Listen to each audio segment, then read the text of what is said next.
Let's try again. I was still just on the Wi-Fi. I forgot the apartment Wi-Fi is so bad it just kicked me straight off. Margie, you know what the Wi-Fi is like. So yeah, I know I had the I know I've got the data on my phone, but the Wi-Fi was still on. It was obviously prioritizing. How is everybody? How are you, Sally, Margie, Nadine? Mirza, how are you all?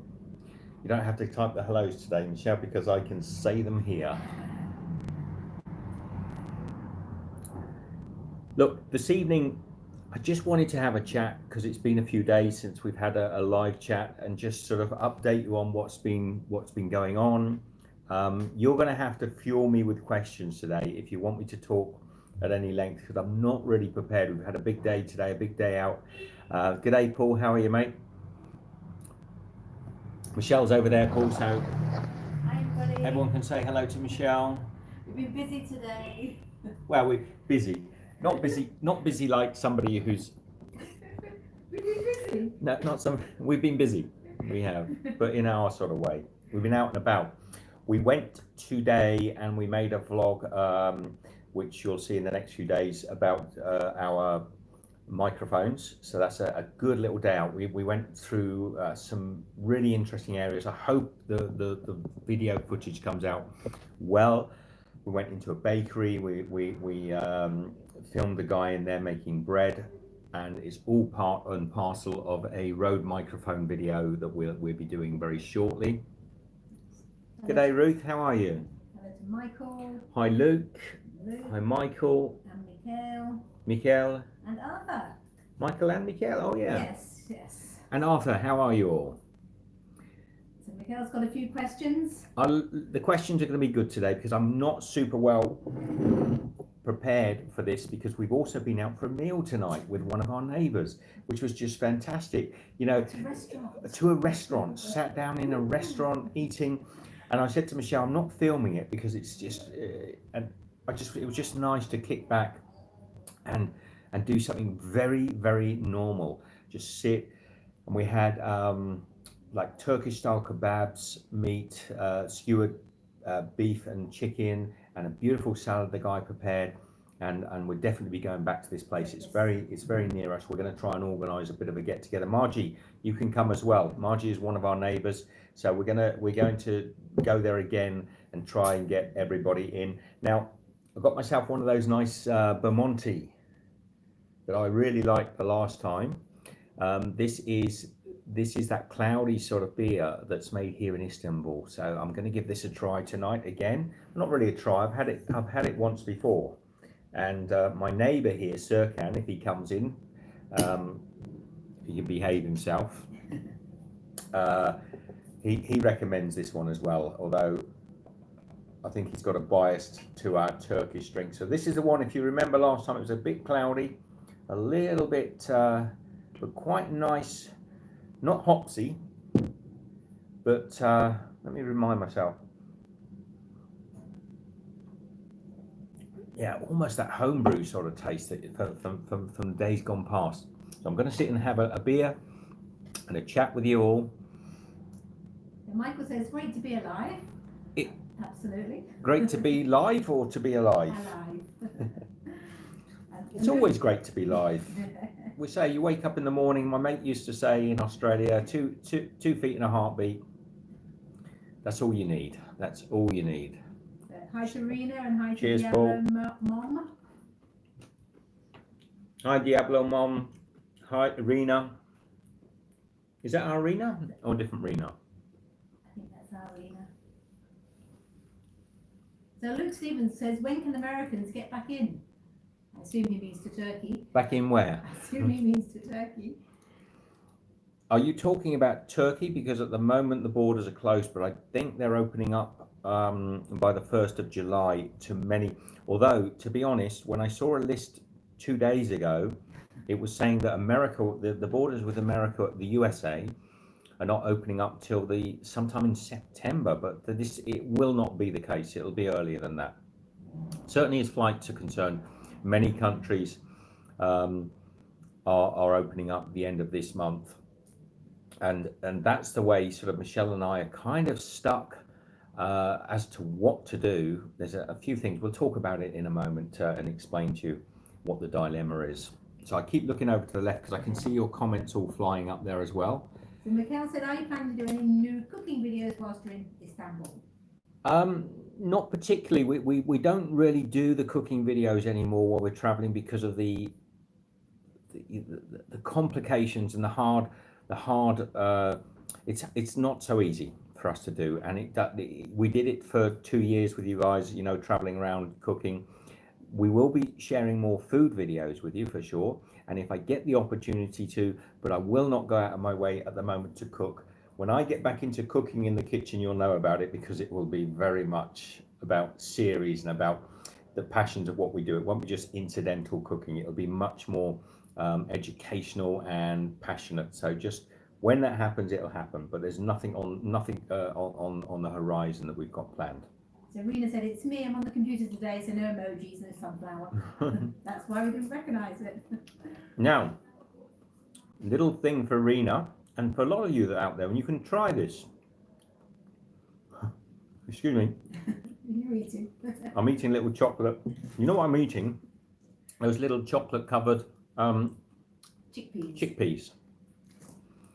If you want to send a message to Rena and you want to say hi to Rena, you just go hi, and then you put the @ sign like you have in the your email, you know, @, and then you start to type Rena, R-E, and you'll see Rena's name come up. And Rena asked me, and I'm going to say to Rena on here, because it's just a lot of people don't know how to do it. You but hi Rena, give it a try, and put the @ and then start with RE, and you'll see Rena's name pop up, and you just click it with your mouse and it fills it in, and that's the way you get the highlighted names.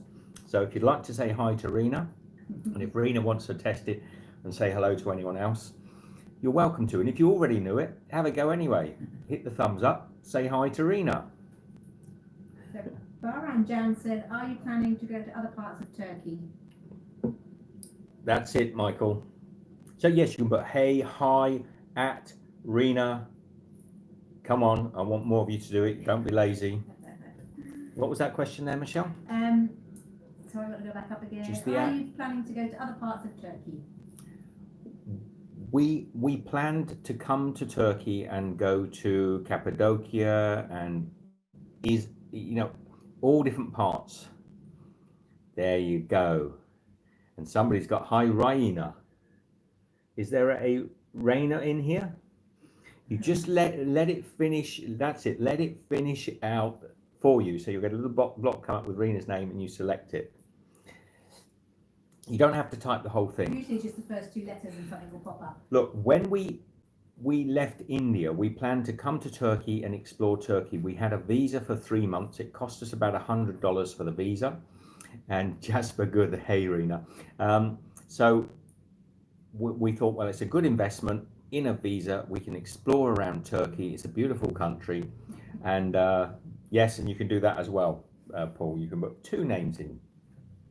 Rena wants to know why it's colour blocked, because that alerts you that they're talking to you. Yeah, if they put @you or @Steve. Well, on your side, actually on my side, Rena, it doesn't show up as a colour. So when I say, if I type it to you, you'll just see it, the @ sign, and it look as if it hasn't been colour blocked. But actually the people you've sent it to, it will be colour blocked. So it sort of highlights the comment for them. That's the idea. Yeah, Paul is fancy.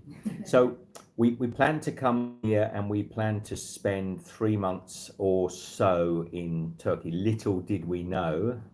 Hi, Michael. Mikhail. Sorry. I'm sorry, Mikhail. I thought that was Michael on there. I'm seeing it from back here. Michelle's a bit closer. Little did we know we were going to be in one street. You know, we had about a week here of just exploring around Istanbul and just getting our thoughts together, and then this corona hit, and we've been stuck in the same place ever since. So the first plan was just to come here and explore and sort of travel around Turkey and share with you everything we could of Turkey. But the problem we have at the moment is technically we're supposed to leave last week, and we know we can stay longer, but I don't really want to break any rules and stay here much longer than we're entitled to. It's complicated. We talked about it a bit in the previous video, and I also, in a way, don't want to go spending lots of money on extra visas. There's a few options people are taking out, getting resident permits. But Michelle and I are sort of, we travel a lot. This isn't our first sort of first dance in this. We've done it so many times. To us, to spend sort of $200 or $300, because if they want us to, at the moment they're saying if you want to get a permanent resident visa, you have to buy Turkish health insurance, you have to pay an agent for it. Now, a lot of people are saying, oh, it doesn't matter, just pay it. And I know a few people that are doing that. But we've got a lot of other options open to us. We can go to other places. And while I want to stay in Turkey, I don't really want to keep throwing money at the Turkish government for a visa that that I already paid for, and had to and had to spend 3 months because of this corona. And I think it's remiss of the government here not to just make a public announcement that there will be this amnesty, and tourists that are here, and there aren't that many of us, there are a lot of us but not that many, can stay on and enjoy that visa refreshed. That's the way it should be. And if the government doesn't actually accept that's the way it should be, then I'm not sure, because I like spending money with small local Turkish businesses, but I'm not too interested in just chucking money at their government just so that we can stay. So you'd have to buy medical insurance that we don't need, because it's a different one to the one we use already, that is from Turkey. That can be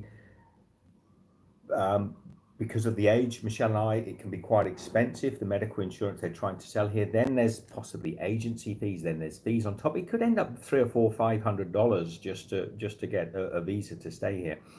Now, we could do that, but why would we? Why would we? We've got other things we can do. And so we want to stay, and we will stay if we can. But if we're not made to feel as if we're not, and I do know, because we got so many lovely Turkish friends that would love us to stay. So I know the Turkish people would love us to stay, but it would be nice if the government would let us know, that they'd like us to stay. Because the only thing we're going to do if we stay here in Turkey is spend money in Turkey. That's the only thing we're going to do here. So, what was the regret it? Because it says you will not find many countries that are as diverse as Turkey when it comes to food. You should stay and explore it if you can, because you'll probably not regret it. Food is diverse in lots of different countries. Yeah, as Michelle says, food is diverse in many countries, and everywhere in the world is just as beautiful as the next place. And Turkey has a special place for Michelle and I because of the experience we're having here now. But having said that, there's many places around the world we choose not to go to because the governments don't make it easy for us to go in. Those places also have wonderful, warm people with wonderful, warm, inviting, culture and foods. But if the governments themselves make it difficult. So really at the moment, we're getting told by our embassy that we're welcome to stay, and they don't mind. Actually, a Turkish friend of mine here is going to ring up and do a bit of inquiry. So we're not saying never, or not even that we won't stay. It's just that, good day, Quattro Girl. Good morning. How are you? There's a few of you that I haven't said. Bonham Carter, Basak, how are you? Jasper's in.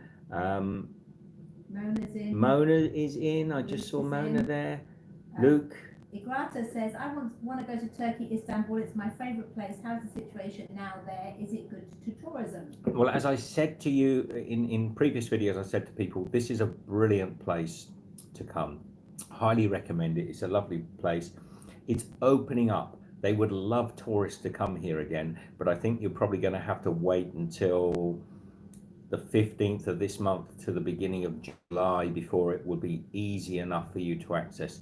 And they're starting to open up the borders here, and certainly on the streets you'd hardly notice the last few days that there ever was any sort of lockdown. It's really opening up. There's a lot of palaver though today. Michelle and I went shopping, and it was really nice to go in the shops, but wanted to try some things on in the changing rooms. You had to wash your hands with chemical cleaner before you went in the changing rooms, have your temperature taken, go into the changing rooms you had to wear masks all the time. You had to then, when you came out the changing rooms, they go in and completely clean it down with a sort of chemical cleaner. It's good, but to me that's not the world I want to be in, so I want that out the way. I want to go in, say hello to the people in the shops. If we're friendly enough, we have a hug. Yay, get on, live our lives. I don't want any more of this nonsense. So Jason says, I'm flying to Ukraine via Istanbul on July 29th. I'm assuming that Istanbul airport is now open. Well, now it is not, but it will be by then. July. Will be by then. So Ahmed said, hi Steve, what's your opinion about Turkey? My opinion about Turkey is limited to what I've seen here, and I think what I've seen in this, I can really only talk about Istanbul. I think Istanbul's a beautiful city. I love the cats, I love the people, I love the food, I love the atmosphere here. So it's a good place. It's a very good place. So Orhan said, do you ever get lost while walking in Istanbul? No, I get on the edge. I get on the cusp of lost. Sometimes we have sort of felt, but never really lost. I have a fairly good sense of direction, and we walk a lot. We walk a lot, even though it's been locked down, and Michelle and I have walked all over the streets. We walked for about 3 hours today, Yeah. 3 or 4 hours. Different way today. Different directions, different parts of the city. Yeah. So it's really good. Any other questions? Maybe not related to Eric says, whether we're staying here or. Eric says, does that mean you and Michelle are going to hike the trail now? Eric, this is still our want. We are keeping a very close eye on it. There's a few real problematic things with this walk this year, which has been brought up from the border closes and things. One of them is how soon will it open? I don't really want to walk it through the height of the summer. You know that northern Spain gets very hot in the height of summer. And the last thing, it's not that we mind the heat, we love a bit of heat, but you don't want to be walking, you get sunstroke walking out in the heat, you know, for sometimes up to 6 hours a day of walking. It's not something that you can do in sort of 30 plus degrees Celsius. So we're right on the cusp. We take it, even if we went next week, we're kind of taking a risk that the temperatures are starting to get hot. So it's definitely still very high on our priority list. But if we do it, it does kind of mean that we won't be able to stay in Turkey any longer. We should have really been all over Turkey by now, not just up and down our street. But Jason said, I've only transferred through the airport. My first thought flying over the city was I want to plant forests all over that city. You're saying that, yeah, I think I've said something very similar. Who said that? Jason. There, not enough green. Is that what you're saying, Jason? I'll wait to see what your answer is before I elaborate on that. So Quattro Girl said, where to next from Istanbul? Much the same as we've said before, Quattro. We don't know whether we go overland on trains somewhere, whether we stay in Turkey. Look, please, my Turkish friends and all the people we've met since we've been here in Turkey, who have been just so hospitable and so friendly. If we don't stay in Turkey and do all those, you know, if we get kicked out by your lovely government or marched over the border, we will come back another time. We'll do Turkey at another time. You know, there's other opportunities. 3 months should be quite a good amount of time. We plan to have 3 months here. We should have seen quite a bit. Jason said yes, flat fields on the outskirts of the city. Well, yeah. We wouldn't know because we haven't been to the outskirts. No, and I haven't. I don't. We must have flown over it. There's not a lot of park areas in this central part. It's not a green city from what I've seen. I probably get told otherwise because every time I say anything, I seem to be wrong. But I've walked many hours all up and down central this part. You know, Istiklal, Taksim, Karakoy, over towards the Blue Mosque. over the bridges, both bridges, across the Golden Horn, all around this area, most of the neighbourhoods around here. And I haven't seen a lot of sort of large green parks. And I'm sure somebody's going to say to me, but what about the Grand Park? What I'm saying is, in a lot of cities that I go to, there are parks everywhere. You know, many places that I go to, there are parks almost every square block. Certainly in Melbourne, you're never far away from a big park. So Basak said, do you know about the Lycium Way in southern Thailand? If you're into hiking, trekking, it's paradise. Basak, the Lycian Way or Lycian Way, is really interesting to us. We almost want to do it, but again, that kind of rocks around whether or not the Lycian Way or Lycian Way, I'm not sure the correct pronunciation, is about a 500-kilometer walk along the coast, a very beautiful walk along the coast here of Turkey. And had I known about it before we came, we might have even planned to do it. But what would have happened? We'd been stuck in some sort of one horse town somewhere, you know, isolated. Yeah, because some of that walk is actually doesn't have accommodation on it, so you do have to take a tent. Yeah, it's interesting. It does look beautiful. It could be quite hot in the summer, I should imagine. And the other thing is, of course, your hot weather is coming here now, and I think people forget just how hot it gets in Turkey during the summertime. So July, August time here can have soaring temperatures.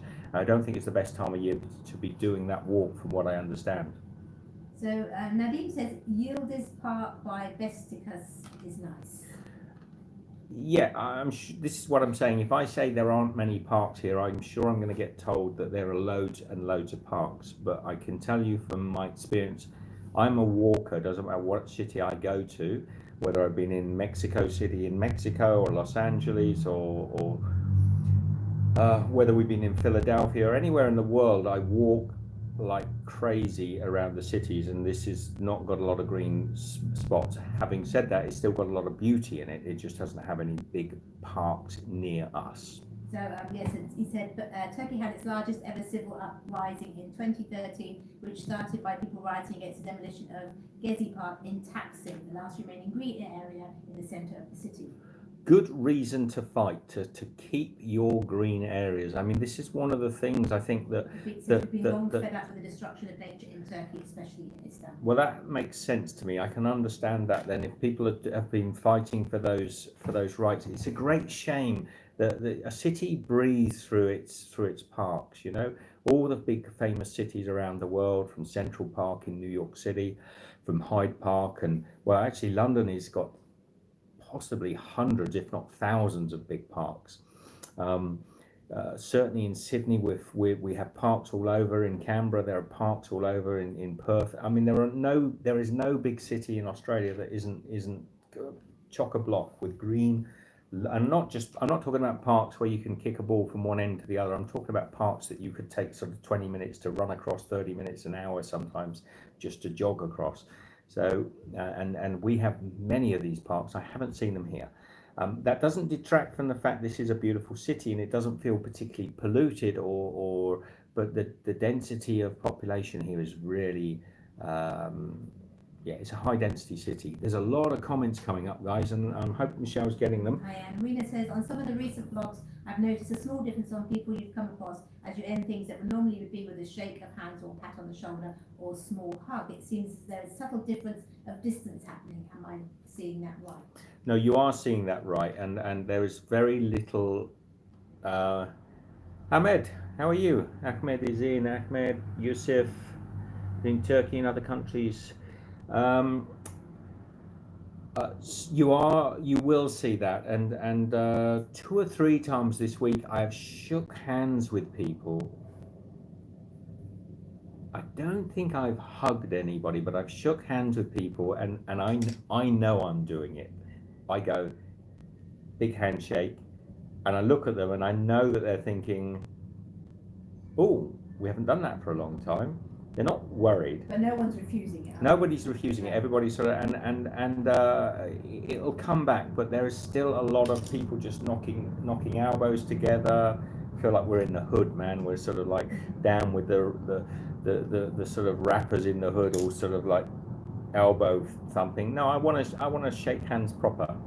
I don't mind fists, but I don't mind bumping fists with people. That's all right.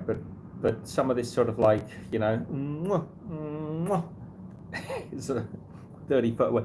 I saw today when we were walking through the town. Yeah, Michelle's just thinking the same. There was a bunch of girls. They were all wearing masks, apart from one girl. There was about 4 of them stood at the traffic lights, all saying goodbye to each other, and they're wearing masks, but they were all kissing on their masks. And then the girl who had no mask on, she went to all the other girls and she kissed them on their mask, proper kissing like you would normally do with your friends, sort of cheek kissing as you're saying goodbye. And I'm looking at them thinking, take the masks off, man. That's just pointless. That was the most pointless. So people are really starting to open up, and I think we will have a mass burning of masks at some stage. It'll be like sort of the liberation burning of bras in the 70s. Well, I read yesterday about how the gloves and the masks are ending up in the Bosphorus, which is not good. No, and I've actually been taking photographs of a lot of the masks in the streets here of Istanbul, and I've got a big collection of photographs, and there is more litter on the streets of masks and gloves and safety gear. It's quite disgusting, actually. It's quite a shame. So yes. The Bonnie McCoy says, come to Kentucky, we'll feed you bourbon and burgoo, then you can head for Georgia and walk the Appalachian Trail. Will take 4 to 5 months, take you through 14 states. Bonnie, the Appalachian Trail is one of the ones that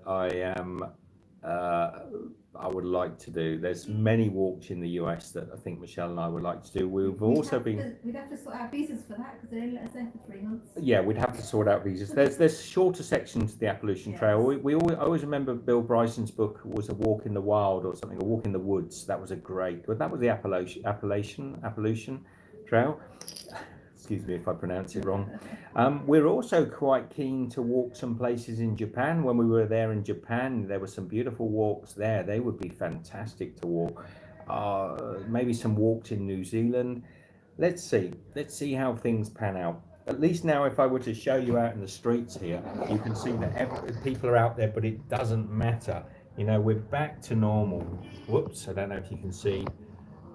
We're back to normal. Lots of traffic, lots of people. For a normal weekend, aren't we? We're hoping the market's going to be open this weekend and we can actually go and get some vegetables.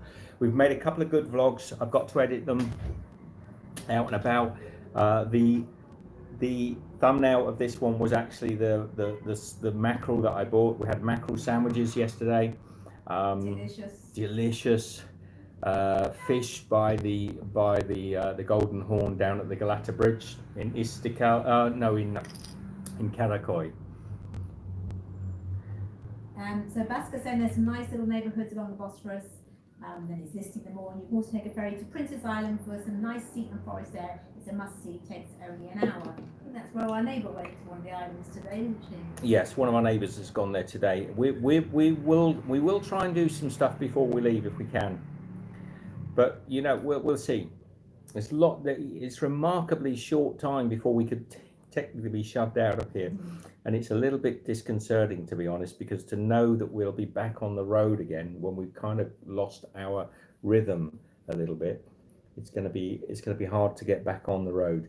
So Baron says houses are too close. Does anything block sound from your room to other houses? Yeah, we don't hear through the other houses, but through the windows we hear everything. Ours is the noisiest road in the whole of Turkey, never mind Istanbul. We have one of the noisy, and not just noisy in the daytime, it's noisy at night time, all the way through the night. Probably doesn't really quieten down this road till 3 in the morning, and that's about the time I go to sleep now, because if I go much earlier than that, I don't get any sleep. And so I'm probably a little bit sleep deprived, but deprived. So Victory says, has Turkey already opened the border for travel and want to go there? No. We kind of have covered this a lot. I don't want to keep repeating over and over, but I will just say very basically, no, not yet. 15th, maybe to some places. Jasper Jones says McDonald's is open in England. Well, there's a disappointment. And Eric says, have you and Michelle eaten out at a restaurant lately? We've just come back from a restaurant tonight. We've just been down. We've had kebab meat with a beautiful spread. I mean, let me borrow your phone a minute. Is it on there? No. I suppose. Let me just have a look. I'll give it to you in a minute. Okay. So we just had a beautiful meal out tonight. It was really, really pleasant. Nice. I didn't actually photograph it. I didn't film it. So Which means we have to go back. I don't know if that'll focus. Where's the camera on this thing? I'll tell you in a minute. It's a bit dark, isn't it? Let me just see if I can. This is Michelle's phone. I don't know how it works. No, I'm all right. All right. Can you see that? So we had chicken and beef and all those lovely vegetables and onions. It was just really nice. It was really nice to go out with one of my neighbours just here, have a good meal, good people, nice tea. Luke wants to know what beer you're drinking. This, Luke, is a Bomonti. It's a Turkish Istanbul based beer. It's a nice cloudy, almost like a Weiss beer almost. It's about 5% alcohol. I'm not a big beer drinker, but I quite like to have a little beer while I chat with you all here on Tinternet. Paul says, what does a good meal cost in Istanbul? Paul, that meal per person was working out possibly with tea and a drink about 30 Turkish lira. 30 Turkish lira per head, let's say, at the most. So that's a local meal. 6.40 Australian. So I'm going to let them do it, Michelle, because you can't do all the countries. So if you can just check what it is, you can always Google how much 30 Turkish liras in, yen. Hello, is the sink's emptying?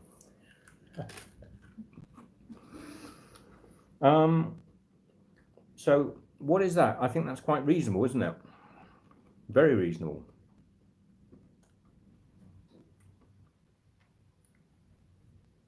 €4, as it says. Jasper Jones, Elvis Jones, buddies. I'm quite famous. I've got a bit of money. Well, that's all right, Jasper. You can send it my way if you've got spare, and I can put it to good use. $4.45. So there you go, $4.45. That included a drink and a big and tea, Turkish tea, a big plate of beef and chicken, lots of different salad meats, bread freshly toasted charcoal bread, all done on a charcoal grill. It was very nice. And that's probably about an average cost of you wouldn't get it as cheap as that if you went into a hotel here or a fancier place, but that's probably the average cost you're going to pay for a meal on the street if you go and have the sort of normal kebabs and the likes. Is that heater on? The radiators are on. No, it's not. So chocolate chickpeas. Yeah, the chocolate chickpeas that I'm having. Paul's just paid for our dinner. Cool. Thank you, Paul. Paul, you're very kind, my friend. It means a lot to us, and we It means we'll go back, Paul, and we'll film it. we enjoyed it. Chocolate chickpeas. We enjoyed it so much tonight. I don't know if Margie's still in, but we're going to try and get a few of the neighbours from this area who have been stuck here for the last 2 or 3 months, and all go down and have a meal at this place. It's a local restaurant, so it's literally on our street bar, 10 meters or so. You could almost throw a tennis ball at it from here. It's a local family supporting the local community. The food is good, and it'd just be nice for us all to get together. There's quite a group of us, isn't there? Yeah, there's quite a lot. When you start actually adding up the numbers of people that we know in the street, they're actually not living here, but actually here because of because of the pandemic or whatever you want to call it. I won't count them up because I'll probably remember, but there's probably close to sort of a dozen of us. Yeah, I would think. Yeah, So Luke says, what about taxis? Is it easy to get around? Taxis are quite. There's a lot of taxi apps. They don't have Uber here, and the taxi drivers are notoriously bad here, at ripping off tourists. As a lot of cities are like this around the world. You have to sort of do your research on taxis. But if you have the app, not Uber, it's called Big Taxi or something. You'll have to do your research, or I might do a video. App, isn't there? I've just asked them. There's a couple of apps here, Buy Taxi, and they're good apps. You get the price up front. Yeah, Baron Jan says taxi sometimes tries to scam you because you don't know the roads and how long it takes. But nowadays with your SIM cards and your GPS on your phones, you can sort of see. We rarely ever get ripped off. Although when I got the taxi to this place, the guy overcharged me.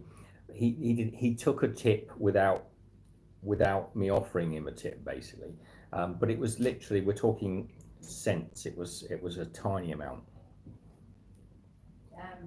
Luke says lots of Airbnbs there, seems prices are good. Airbnbs are okay here. The prices are no different than almost anywhere else in the world. Like I say to people, I think Airbnb's destroyed traveling almost for everybody.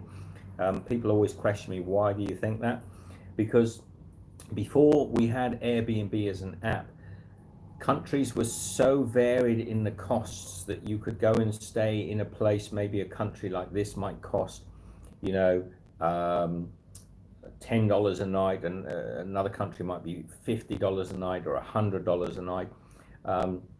It varied very much from country to country. What Airbnb did is it sort of like made a vanilla traveling experience. Doesn't matter whether you're in the most outback, ridiculously remote place where technically you normally be paying sort of where people are earning sort of $3 a month, you're probably still going to pay $50 a night for Airbnb, whereas before it used to be a lot more varied in cost. So Airbnb is good, but it's also not that good.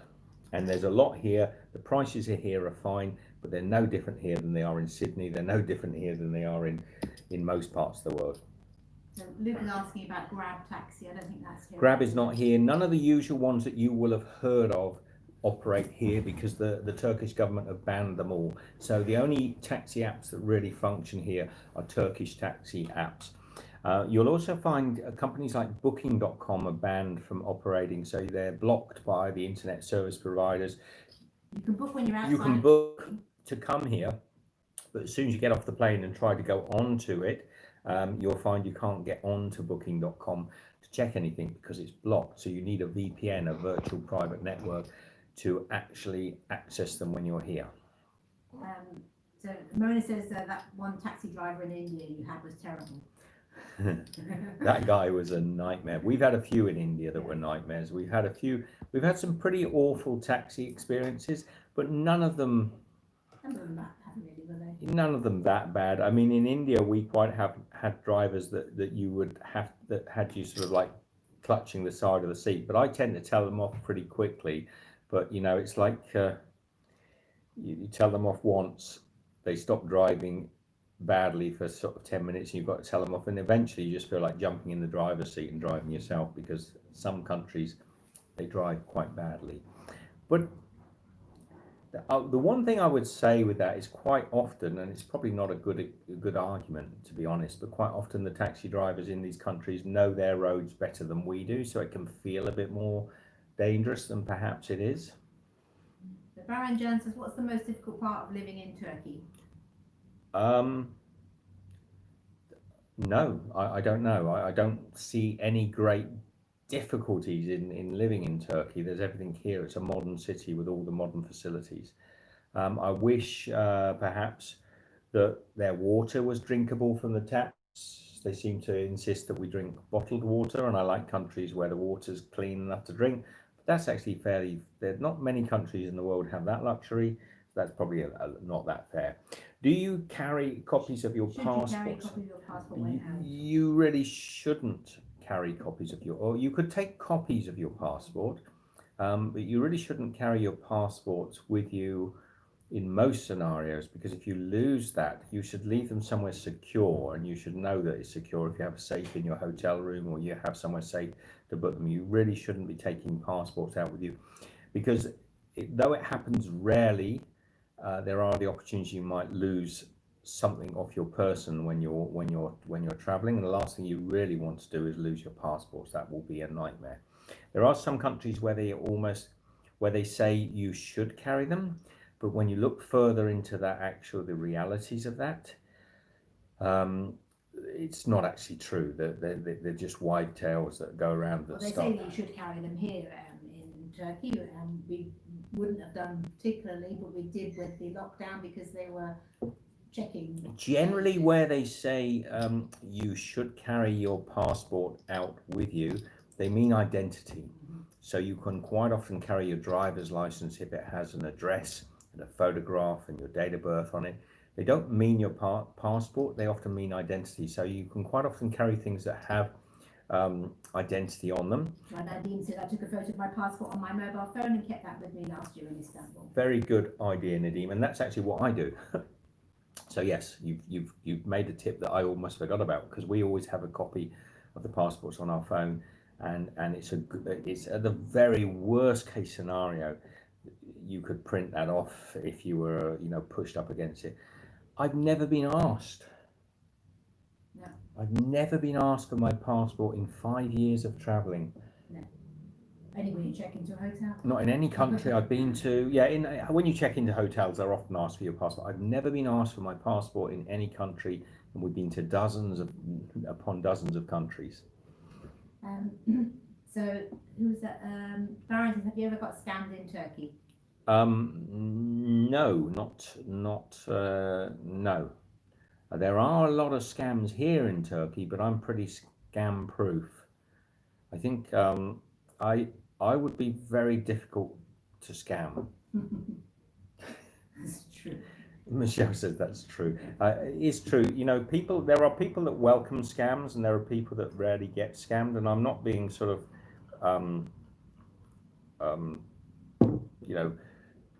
not blowing my own trumpet, but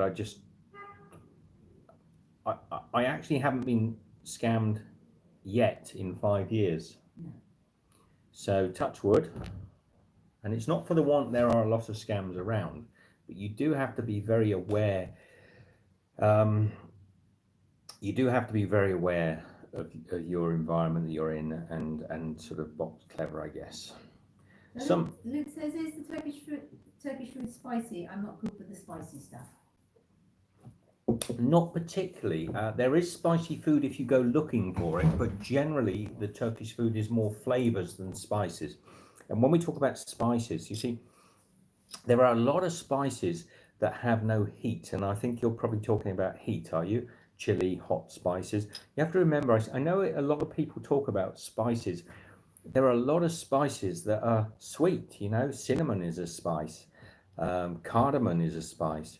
So I'm guessing you're talking about, you don't like hot stuff like chilies and well, I can't think of another example of something that you possibly don't like, but I think it's probably would be just chilies. They don't tend to have very hot food. Was it spices, Michelle, that Yes. they were asking about? Who was that? That was Luke Stevens. So there you go, Luke. I'm not good with spicy stuff. You probably are. You see, you've got to be careful, Luke. If you say you're not good with spicy stuff, then you don't like pie spices, you don't like cinnamon rolls, you don't like, everything. There for every chili, which is technically not even a spice. Well, pepper is a spice. Chili is arguably a fruit. For every hot spice, such as chili, there are probably about 500 spices that have almost no heat to them at all. They're not hot spices, they're flavors, and they're what make things taste delicious. So I would say there's a lot of spices in Turkish food, but they're not particularly hot food. Am I right? You're talking about hot food? So say hi to Rich and Mert, Mertzlin. g'day, mate. Mert is is my neighbour who we've just been out. Thank you very much, mate, for taking me to a lovely meal. And he's taking the mickey because we have a baker below us, and it is a little bit noisy at times. And Mert also his window is just opposite us here, so we hear the bread slicer, and it sort of it makes quite a noise. But you do get used to it. But Mert hasn't got used to it. He doesn't embrace his inner loaf. What I've told him to do, and I actually today I've filmed, by the way. Is Ben in? No, I don't think I've seen Ben. Ben, where are you, mate? Yes, missing. We're in, bother. I filmed today the intro for my meditation video from Fukuoka in Japan, and I am going to put that together over the next few days and try to get that up for you all. Should be a bit of a laugh anyway, if nothing else. So, Mert, you need to embrace your inner loaf. Mani pumpernickel, mani Schwarzbrot. Or just go to bed later, Mert. Or go to bed later. Yes. So if I've missed any questions, you'll have to say them again, because I can't see them. Alaikum salam. So Luke's saying, yep, the hot stuff. So there's lots of stuff. Yeah, here there's not particularly hot. There is hot stuff. I mean, there are some dishes, and only my Turkish friends would probably be able to tell you which ones are particularly spicy or hot, peppery. So you're asking lots of questions, Luke. Are you planning on coming to Turkey? So have we missed any questions at all tonight? Have we missed any questions? Anybody want to throw up a question they might have asked earlier on? Oh, thank you, Rena. Cheers to you too. G'day, Rena. Oh, Rena, I didn't see that come up. I'm scrolling up. He's saying if I've missed anything. Thank you, Rena. You're a sweetheart. I will say, and I hope you two don't mind me saying, both Rena and Paul are also patrons on patreon.com/Steve Owens, and they're very supportive of the channel, and it means a lot to us. Thank you very much. It means a lot to us that all our subscribers follow us and enjoy the videos, and that's also very important to us. But thank you very much, Rena. So Luke says, how about renting a motorbike? Good idea or not? For me, it's a great idea. I love to get a bike, and I've been talking all this week to Michelle. Michelle's laughing because she knows I've been talking all this week. How can we get a bike? Could we buy a bike? Could we buy a bike and sell it? I really think a bike is a great way, but you have to be comfortable on a bike. If you're comfortable on a bike, then going around, a lot of my friends here say, oh, but look, good day, Dwayne, how are you, mate? A lot of my friends here say, oh, but Turkey looks so hard to drive. It's really, the drivers are terrible. I don't think so. I've driven in Hanoi in Vietnam. I've driven in India. I've driven all over the world. So to me, Turkey looks really easy for driving. So I would say yes, a bike. If you're a boy racer and you love tearing up and down the things, I don't think you should get a bike anywhere. Michelle and I are pretty easy on a bike. We'd probably get a scooter. Something a bit bigger, a bit more comfortable would be nice. And I would love to go around Turkey on a bike. I think this would be a lovely city and country to tour around on a bike. I just don't know quite how to get one. I rang up when I messaged a guy on WhatsApp who does bike rentals, and they were like, my friend said to me here that he said, they were about 20 euros a day for a bike. And my friend here said, oh, that's so cheap. But it's not that cheap when you're used to sort of Southeast Asia sort of prices. And when you think you can rent a car for $20 a day in Turkey as well, if you go to the right place, it's not that great. So I wouldn't mind, I wouldn't, if we can get a bike, we would. In fact, if I could buy a bike today, rather than rent one, a decent size touring scooter that Michelle and I could put panniers on the side of, I think we'd do the rest of our European tour we'd probably do the Camino de Santiago on a bike. Instead of taking, instead of taking, we could do it in the summer then, she's like, then we could do it, then we could do it in the summer. Michelle and I, we could do the Camino. We could make a record-breaking Camino de Santiago tour. We do it in 3 days. Zoom, straight over. So Baron Jones says, have you ever visited Sultan Ahmed Kami? When I looked that up, that's the Blue Mosque. So We have, but we haven't been into it. It's pretty much closed. I think it's opening soon. Although we were there last week and it was still shut up. We haven't even been to the Grand Bazaar yet. We've been to many of bazaars. We've been to many places, but we haven't been to the Grand Bazaar. So we have that to look forward to. Mm-hmm. We haven't even been to the Asian side of Istanbul yet. So that's. We're working on it. Rich Pearson says, what were you grilling? I think that's a reference to your thumbnail.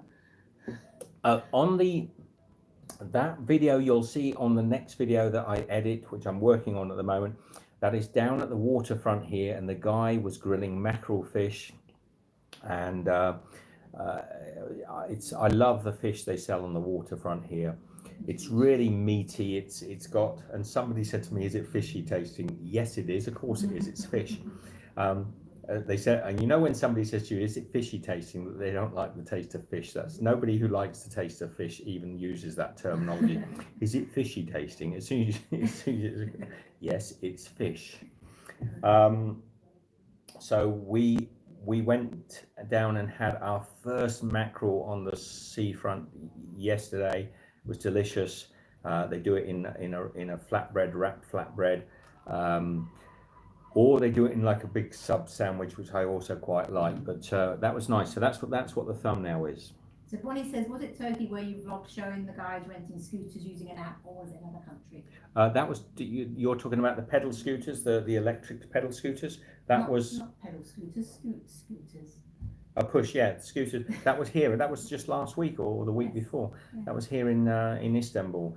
You can get the app, and you can just it gives you brings up the map and tells you where the scooters are. You go up to it, you rent it by using the app. It unlocks itself, and it looks great fun. But it actually got me thinking about also when we eventually get somewhere for a long time, getting a couple of those scooters to go around on. So we've got to get that. We've got to get a touring scooter. One day we wouldn't mind getting ourselves a nice sort of RV camper van or something. I can imagine one day all this clutter we'll have, sort of like pulling ourselves around. Do you like my new T-shirt, by the way? You have to stand up because you can't see it. So it says "Be different." Yeah. Oh yes. Can. Yeah. That's my motto this week. So Luke says, do you carry travel insurance policy while on the road? On and off we do, depending on where we are, Luke. And that's a tricky long term. There's a lot more to that question than I could really cover here in a live stream. Dwayne says, when I was in London, England in 2013, I saw bikes parked in bike stalls. They were for public use. Yes, a lot of. I've not seen bicycles here for rent. The scooters are much cooler than the bicycles anyway. I mean, the electric scooters, and the hills here in Istanbul are really steep. So I'm guessing these scooters must be able to power up and down fairly comfortably.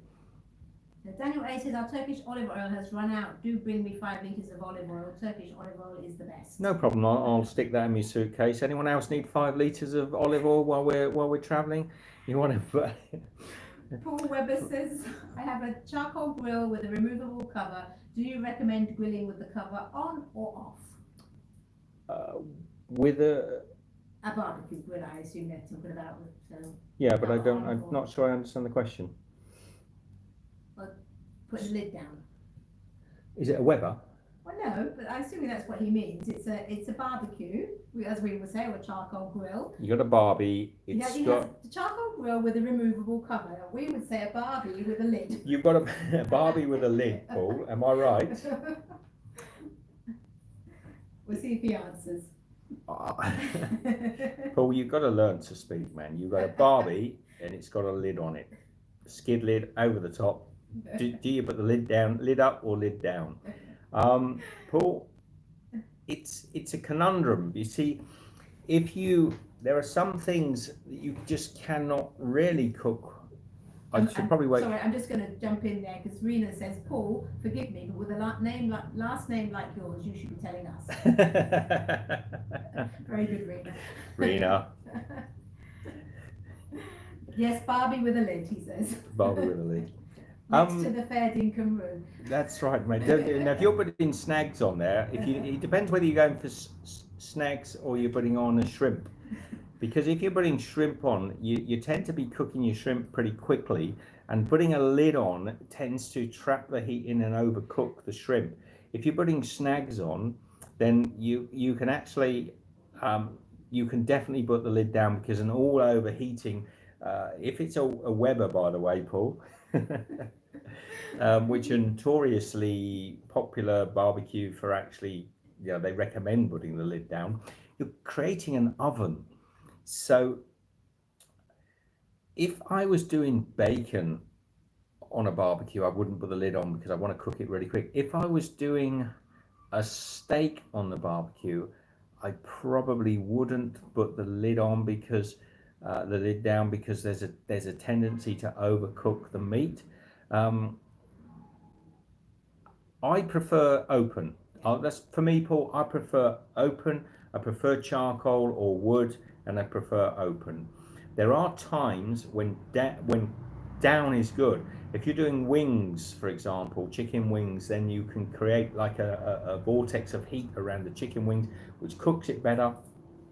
If you're doing thighs, wings, not breast meat, almost the opposite of that, because you don't want that sort of, you want to breast meat or duck. You've got to keep an eye on, if you're cooking duck breast, for example, which cooks beautifully on a griddle or on a barbecue or on a flat iron surface. You want to watch the color, because a duck breast should only be cooked one side and the other side and done. You should never be flipping a duck breast backwards and forwards. You want that perfectly cooked meat. So Paul, it's a tricky one, mate, and I love Rena's comment. Well done, Rena. Gold star for picking up on that. So Dwayne says, getting back to the fish that we ate, grilled and steamed fish is really good. And Rich Pearson wants to know, which one did you choose to eat, the wrap or in the bun? In this instance, we only had the wrap available. Sometimes down. I prefer the wrap. Michelle prefers the wrap. I prefer the bun. My neighbour is in, Serkan, one of my other neighbours. All the neighbours are in tonight. Treat him nicely. Don't ban him, Sally. He knows not what he is doing. Do you, mate? Now, poor old Serkan got banned last time because he was a little bit rude, and Ben banned him. And he deserved it, to be honest. I'd have banned him myself. But we have to remember that Serkan knows not what he is doing. We have to forgive him any of his small discretions. So Waikula-san said, good to see you again. Here in the US, we often get news of political skirmishes within Turkey. Within the last 5 years of your travels, have you had to contend with any insurrections?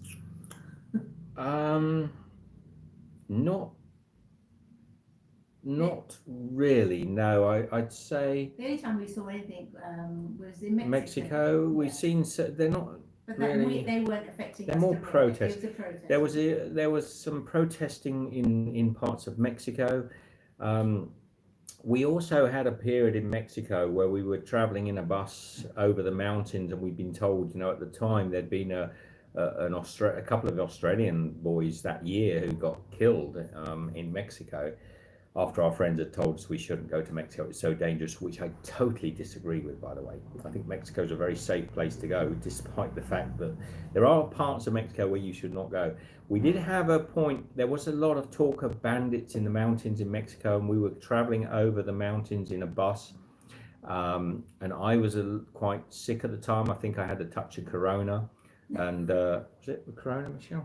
No, it was not corona. It was something much worse than corona, and it really was quite bad. Anyway, we were traveling on a night bus from Mexico City to San Miguel. To Puerto Escondido, and the bus just stopped in the middle of nowhere and told us to get off, and we thought it was some we've been hijacked or something. And what it was is there was some demonstrations on, some political demonstrations, and they couldn't go through the next village. So they basically just said, sling your up, get off the bus. We were in the middle of a jungle, in the middle of nowhere. There was one lady who was traveling on the bus with us. Forgive me if anyone's ever heard this story. I don't think I've ever told it live before, Michelle, but I do tell it occasionally to friends. There was an old lady who was on a sort of like oxygen tank with a barely able to breathe. She just come out of hospital. She just come out of hospital. All of us were chucked on the thing, and the guy, the Mexicans that were with us, explained what was going on, and we had to walk up the mountain through this sort of rainforest to the village that had the demonstrations on, carrying big suit. This is back in the days we still carried fairly big suitcases. I was trying to help the old lady up with her son who was with her. She was wheezing and struggling, so I'm trying to. It was all uphill. We got up. We managed to get her up without her dying, and she was 90 if she was anything at all. If she was very frail old lady. So we got her oxygen tank up. We got her up the hill. Through the demonstration, which was just like a bunch of sort of like guys in ponchos just log across the road. With a log across the road, a few machine guns around, looking particularly sort of like menacing, but at the same time looking like they probably couldn't tear the skin off a rice pudding. So we went through the barricade, and we had to go all the way through the little village onto the other side, where we had to find taxis to take us onwards to our next journey. So that was about the most sort of frightening period that we probably had as traveling, I think, that I can think of. Yeah. It's a little bit more to it than that, and if I tell that story in more detail one day, you'll understand why. So Rich loves the shirt. Thank you, mate. Don't normally buy black shirts, but I quite like the print on this one. Petri says, hey, Michelle and Steve, just getting off of work. G'day, Petri, how are you? Lovely to have you in. Getting off of work, Petri. We are. DJ Me says, hi, both Gary here in Cambridge. I missed the beginning. Are you heading off soon? I think he said, yeah, are you heading off soon? Who's that? DJMI? Yeah, DJME? DJME. And Chris Garton's also said, hi, just joined. Any major news? No, not really. we are still stuck here without understanding what's going on. We are planning. We've got a few ideas in whether we really want to stay in Turkey, and actually my good buddy Mert's going to call up the local authorities and see whether he can sort of sort something out for us. So we'll see. But at the moment we're really in limbo. We had a big walk today. We've been out to get the microphone sorted out. That's a video that will go up shortly. We've eaten out at restaurants today. We've eaten out 2 or 3 times today. We even had ice cream out on the street today, which was rather nice. Very nice. Yeah, so it's a good day all in all, and the weather's been beautiful. Daniel says, would you greet my fiance Inga Whitstop? Inga? Yes. Who said that? Daniel A. Daniel, a big hug and love to Inga Whitstop. Whistop. Sorry, Inga. Whistop. Your fiance. Congratulations, you two. Have a lovely future and just have a good life. Enjoy yourselves. So Luke says, you get a local SIM card to make calls during your visit. How much does it cost for a SIM card in Turkey? SIM card in Turkey, and I'm going to tell you it in Turkish liras. You can use Google. How many Turkish liras costeth this or costeth that? You can do it yourselves. I can't do it in every language. 150 Turkish lira is generally the amount it costs you to get on the internet when you're here. It's a little expensive compared to many other countries in the world, but it's not expensive. I think we're talking about maybe 20 bucks Australians. So would that be about right? Less than 20. Anyway, not expensive, but you do have to have your passport and you do have to buy extra data. So the local Turkish don't pay that. Like if you have a residency card here, you're only going to pay about 80 lira for the same package. And it only lasts as long as your visa. And if you're coming here from outside, as we found out to our It's not 3 months, only as long as your visa. It's not. They say it's for 3 months, but it actually isn't from 3 months. It's from 90 days from the day you stamp your passport on arrival. So if you overstay your visas, as us crooks and vagabonds are doing, that they're here at the moment, that's illegal immigrants are doing at the moment, for some strange reason, such as a world pandemic, which is like locked everybody down, then you will just get your phone switched off. And then you have to deal with that. And if you want to know what happens with that, you'll have to check out the previous videos. So Serkan says, I know what I do, Steve. I will go to Bodrum. Well done, Serkan. Serkan is my girl. Serkan is my girl. And any... Daniel says thank you. Wow, thank you. That's for sending hugs. Serkan's a lovely guy. Eddie says, is there any grill you dream of owning? Have you used one of those big green egg grills? Is there what? Is there any grill you dream of owning? That's a Barbie. Who's that? Eddie says, is there any grill you dream of owning? Have you used one of those big green egg grills? I don't know what a big... Oh, is that like our son has? The egg grill. Yeah, maybe. I think... yeah, well, it's one of them ones. Oops. My son has that exact grill, yes. Which is a smoker stroke grill. It's a lovely grill. It's a really good. Do I have one that I dream of?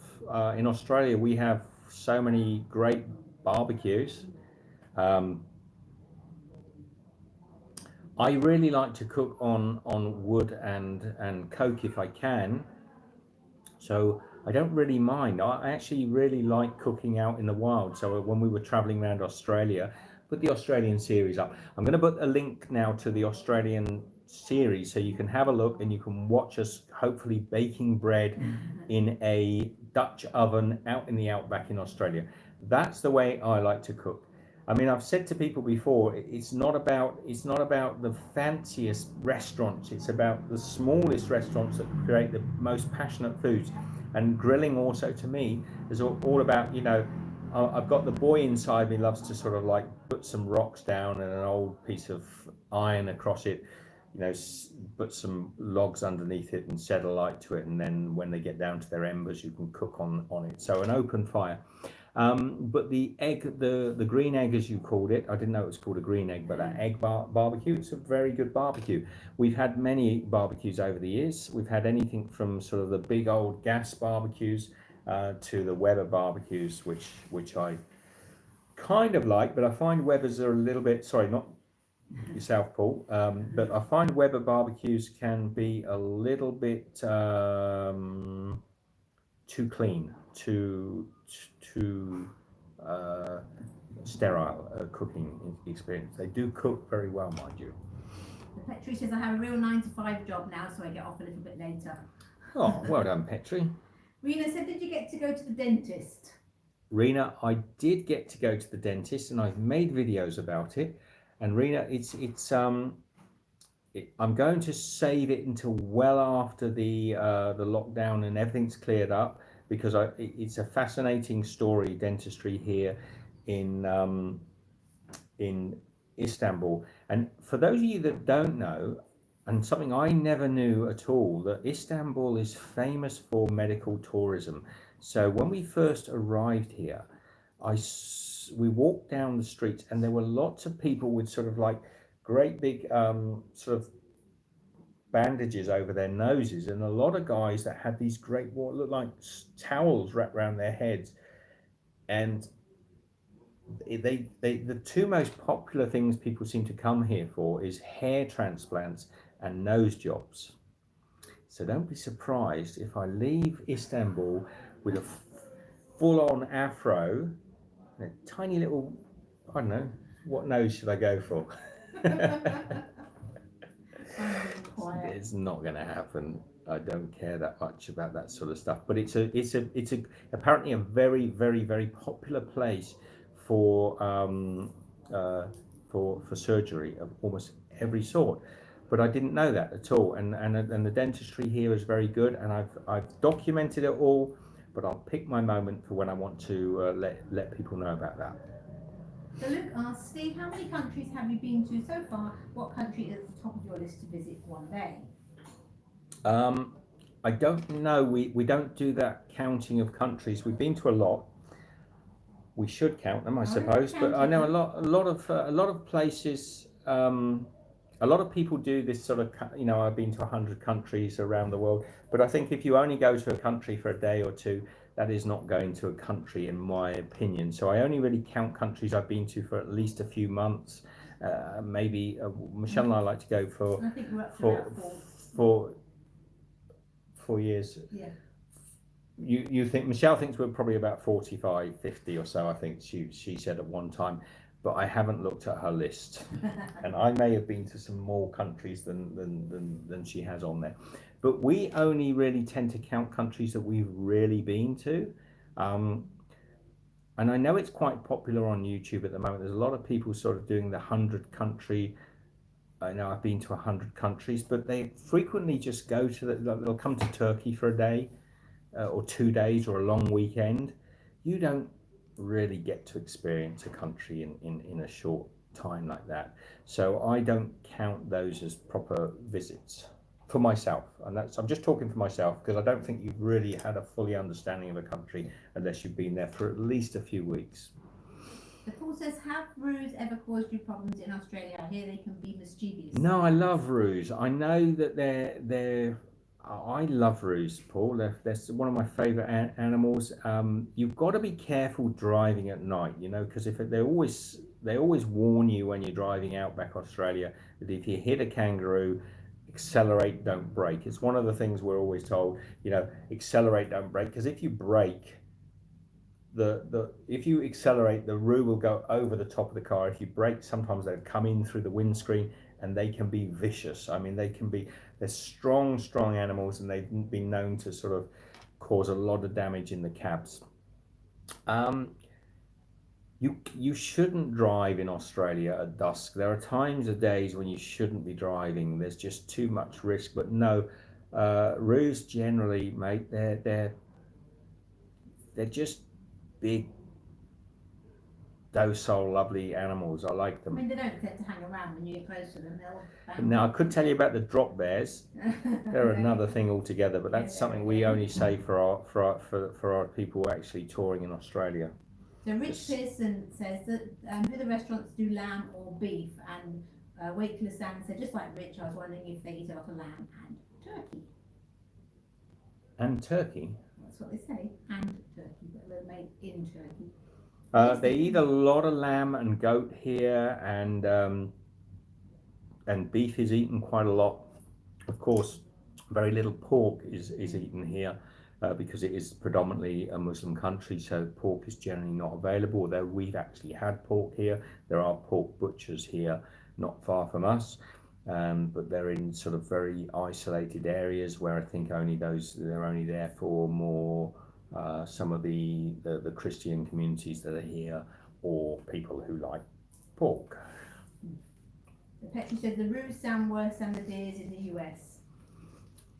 They're more numerous probably than deers are in the US, in so much as they can be all over Australia, even in the cooler climates, but they're probably no worse. I think deer.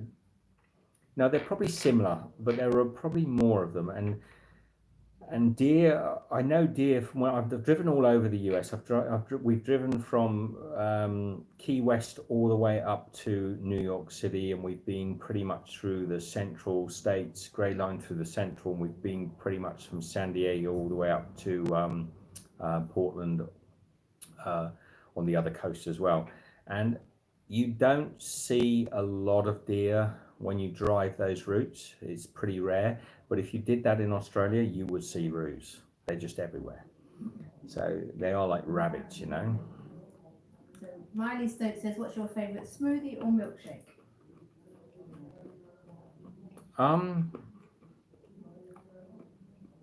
I think it's probably always going to be mango. I just love fresh mangoes, and when mangoes are in season, my favourite smoothie would be a mango smoothie. If the mangoes are ripe.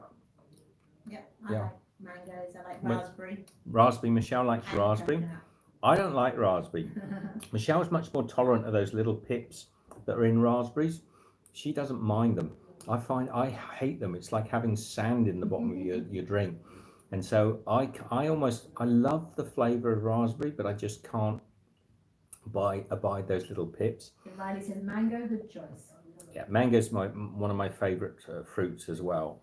Eddie says wild hogs have started to become a really big issue in the southern US states, Texas and Oklahoma especially. Yeah, I think there are a lot of places where you'll get high density of wild hogs, you'll get high density of deer. Certain parts of the US you'll get that. The thing with the roos they are kind of everywhere. They do tend to be on. So you've got to be careful with kangaroos. When you get to Australia, you'll know what I mean. You'll find in some of the cities you won't see them at all, and you'll find in other parts of Australia they're everywhere. Like you rarely see roos in Melbourne. Rarely see them if you're driving in the city perimeters itself, but you get outside and you will see them all over the place. Oh, well, we've just got a message from our landlord. Curfew will be on the 5th and the 7th, between the 5th and 7th of June this weekend. On Friday, the market, groceries, butchers and dried fruits can continue their activity until 11, and then market, grocery, greengrocers on Saturdays. You don't need to tell me that stuff during a live stream, Michelle, because she knows it upsets me. Well, just thought we should mention it. Thank you, sweetheart. I am so sick of the government messing around with us here like a bunch of immature children, telling everybody they can't go out because we're all not grown up enough to know to social distance. So don't do that to me during a live stream. You know I don't want to know about that stuff. So Rich says mangoes are delicious, but there's a lot of work for a little bit of fruit. You can get So, a bit of fruit on mangoes. We are again the 6-year-olds have been told we're not allowed out on the weekend. Which they said was the last one last weekend. We are being told not to go out by a group of very privileged people who have big homes with lots of land and acres of comfort. And we are being told that we're allowed to go out all week. We can sit in restaurants together. We can eat together. We can walk up and down the streets together. We can pretty much do anything we want this week. But on is it Saturday, Sunday again? Saturday, Sunday. On Saturday, Sunday, we must all sit in and watch Netflix. Because that is what a mature, democratic country does. And my dear friends here in Turkey, I'm not being disrespectful. I'm being very disrespectful because I get tired of it, I get sick and tired of it. It makes no sense. If you're going to make policies, at least let them make the tiniest amount of common sense. That's all I'm going to say on it. Yes, I did give him a raspberry with that news, Rena. I'm sorry. It was a little bit gritty, that news. Just lots of little bits of grit in the bottom. Well, Rich was saying mangoes are delicious, but there's a lot of work for a little bit of fruit. But I think mangoes. Oh, are mangoes. No, mangoes, there's no work in them. Mangoes are the easiest fruit. And loads of, no, you're wrong. Who said that? Rich. Rich? Pearson. You're getting the wrong mangoes. You're not buying mangoes, mate. You're buying something else. Mangoes are almost all fruit, generally with a small stone in the middle and skin that you could peel off with your lips. Never mind your teeth. A good. You don't even have to chop it up. You just No, eat it you off the can. You can just peel a mango if you want. Just take it very gently. So my favourite way of eating mangoes is just to get a paring knife and just take the skin off all the way around. I know there's more practical ways, but I love to have mango juice running down my elbows. So I'll peel a mango and then I'll just get in there and start and eat it and get all the mango juice running down. And there's a lot of flesh on a mango. It's one of the more fleshy. I mean, compared to most fruits, it's very meaty. Eddie says, do you have any sugar-free desserts on your channel? Yes, we do, Eddie, but not a lot. But it's not difficult. Look, I don't. Do we have a particular? I'm just thinking, I don't think we have a sugar-free. We don't really have a sugar-free because not that many. There's a few. We've made sugar-free custards and things like that in the past. We've done sugar-free ice creams, but it's not really our thing, is it? It's not really our thing because we don't have any of those intolerances. So I know it's easy to sort of jump on that bandwagon and do lots of sugar-free or lots of sort of like caveman food and the likes. You know what I mean? You know what I'm talking about. But quite often, you know, it struggles me, you know, when they talk about sort of caveman food and then they say, you know, bowl of cornflakes is it, or, you know, so many foods are already, it's like when you buy a box of cornflakes and it sort of says no added sugar or something on a cornflakes, it's like no sugar, Sherlock. You know, it's not hard to adapt if you know how to, if you need to cut down sugar in your diet, generally start cooking, because it's processed foods that generally have a lot of sugar in them, and you can substitute sugars with things that you can have. You know, if you can have stevia, or if you can have, or if your diet allows you to have honey, there's often ways that you can substitute sweeteners, or you can actually very easily take a cookie recipe and half the sugar and see if it works, or increase the sugar and reduce the amount of sugar in it. So that's what I tend to do.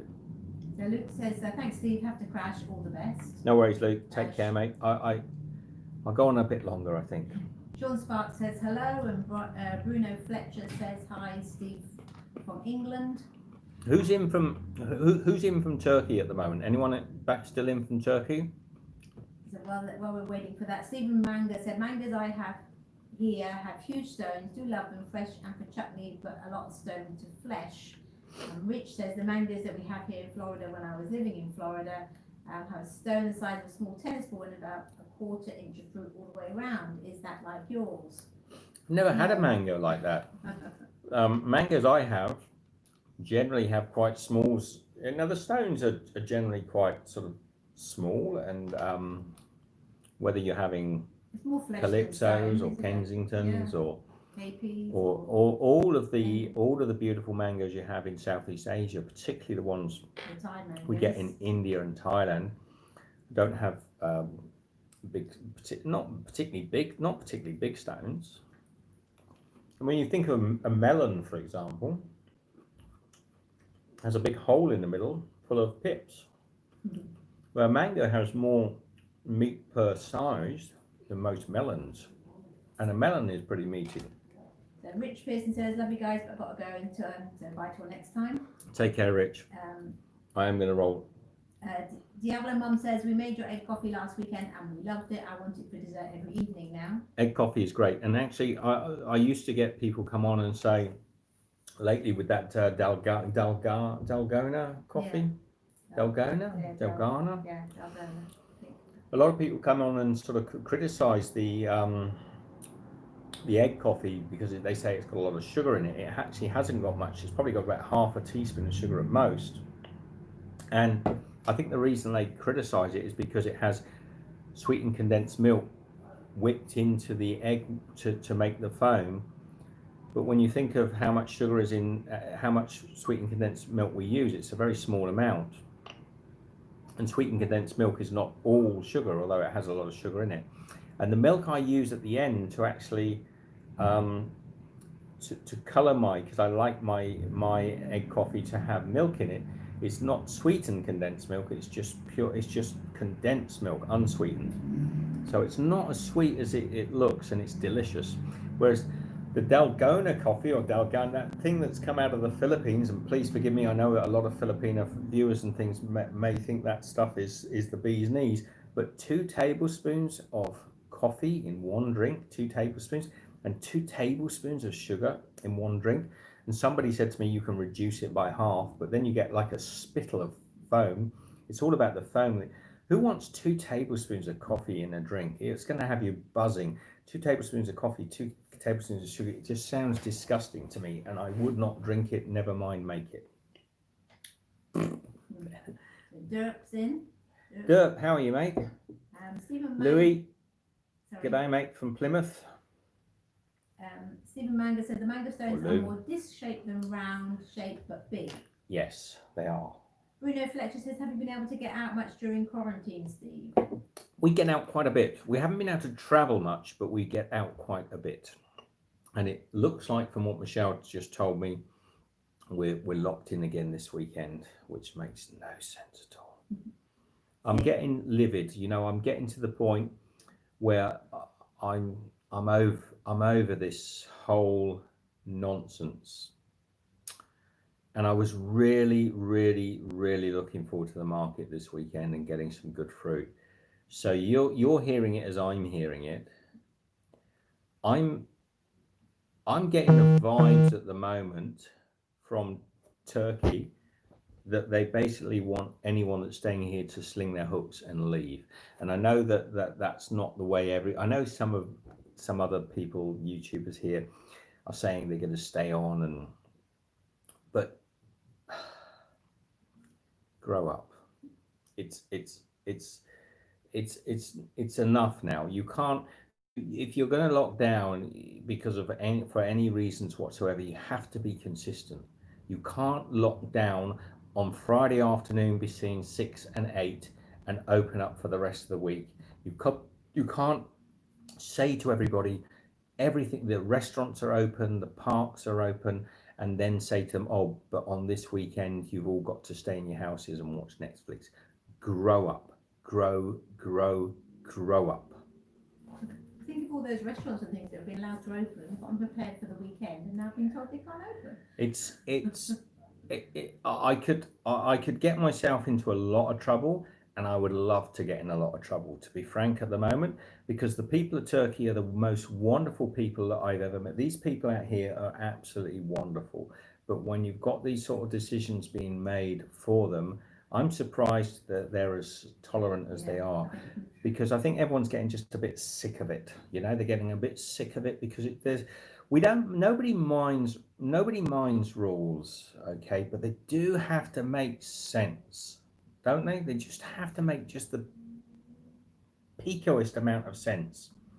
So Serkan's just said it's locked down yet again on the weekend. It is Serkan. It's knocked down. We get knocked down, we get up again. We get locked down, Serkan. Yeah. Serkan, you can forget that trip that you were planning this week, mate. Don't bother. You're going to have to, or maybe you'll get away in time. Serkan was actually leaving Istanbul this week, but at the moment we're all locked. We're all going to be locked down. Serkan, what have you done, man? Stephen Manga says, sorry, you're still having weekend lockdowns, depends on the province. Here in Aydin, it's opening up a bit with no lockdowns, weekend lockdowns, restaurants and cafes open. Well, will you have a word with the government and just say, look, stop this pettiness? You can't,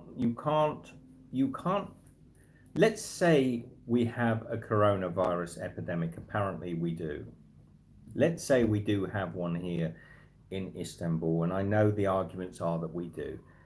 You can't stop that epidemic by saying to people, don't go out for 2 days a week, and on the rest of the days a week, do what the hell you like. You can't do that, because everybody knows that's stupid. I'd rather them just say, right, we've got an epidemic, nobody can go out for the next 6 months. Any foreigners that are in the country, if you'd like to leave, the door's open, off you go. But to keep doing what they've done over this last 3 months is laughable. Bruno says, I've been losing a lot of business lately because of the lockdown due to the government. Where are you, Bruno? We're not going to talk about this again today. I might do another live stream and talk about it and be a little bit more openly critical about it at another time. But at the moment, I was really, really happy at the beginning, as you can see. Just look how depressed and miserable I am now. I'm not really. So Wakula San said, have you ever made risotto with mango? No, not with mango. Ben's here now, you can be critical. Ben, where have you been? It's 88 minutes in, Ben. Ben, Serkan's in again. By the way, if Serkan gets a little bit out of control, Ben, please forgive him. He is a friend of mine. He's our neighbour. He is our neighbour, and he knows not what he is doing. Ben, Michelle foolishly just read out a text that came from our landlord here telling me that I'm not allowed out again this weekend. Upset, Ben, Even though today we've been out to restaurants and shops and shopping and walking up and down the streets with the whole of Istanbul, eating ice creams and eating going to ice creams in the shops and going to restaurants and enjoying. But apparently, if we don't go out on Saturday and Sunday, we got it sorted. We got it sorted. There's no way that the coronavirus can spread, because on Saturdays and Sundays, the coronavirus goes to sleep. And they've worked, Mondays to Fridays, the coronavirus goes to sleep. Goes to sleep. Yeah. And only for a bit of Saturdays, because the shops are open, but you're not allowed out. I'm setting up policy. I'm actually going to start writing the stupidest things down on a piece of paper, putting it in a big hat and just pull them out randomly, and that's going to be global policy from now on. That's political. That's what they do, isn't it? That's it. Do. So I any wasn't teasing him, Petri. She's always teasing me, Petri. Do you like Petri? Michelle, show your nice new dress we bought today. I got a nice new dress. I got to stand up. Let's see my nice new dress. Don't do that. Don't do that. That'll become a meme. It will. It will. I am not being sarcastic. That is policy. That's. So Bruno says, I've been aware people say that more people are getting it in England and Ireland more than the Netherlands. I don't care. I'm past caring about it. It's a cold. Sorry. We could get political. It's no. Don't you start getting involved. But it's no. You be quiet. I'm past caring about it. I literally do not care. I've had enough. I'm bored of it. That's right, Serkan. You be nice to Ben. You're saying it right there. Serkan, I'm gonna actually. Can you screen capture that? I think I can just screen capture that. Sorry about that. You're back.